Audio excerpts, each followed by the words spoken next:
I want you to understand, this whole thing is a war over words. Do you understand that? This whole thing is a war over words. The reason the devil attacked by saying in the beginning, hath God said, everything in the universe operates by words. He had to first plant doubt in the hearts of the first couple on this planet to get them to begin to doubt what God's Word was.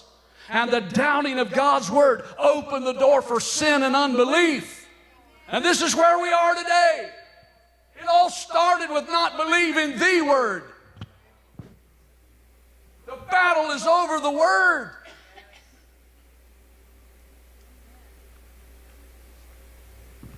They questioned God's Word instead of receiving and obeying God's Word.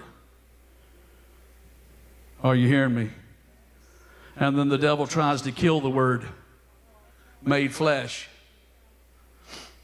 by destroying all the babies born in and around that region.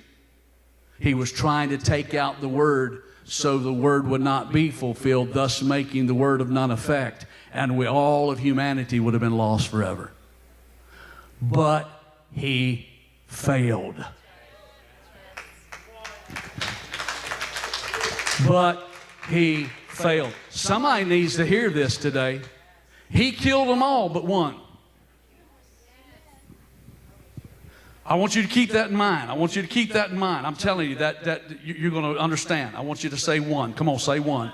I know I'm having you talk to me today, but I want you to remember. He killed them all but one.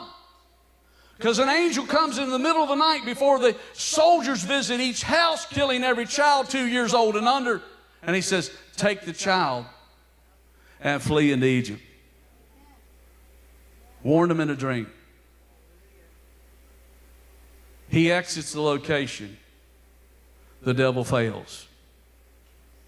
The plan goes forward. The Word is preserved. And no man takes his life, he lays it down. And when he finishes the work the Father gave him, he utters from the cross, it is finished. But in the Greek, it's an accounting term that means, I have just balanced the books. Come on, somebody, shout in this place. My God, come on, take about 5 minutes right there. Hallelujah. Thank you, Jesus. Come on, get to your feet. Just stand there. Give him about 10 seconds of the best praise you've ever given him. I have balanced the book. Glory.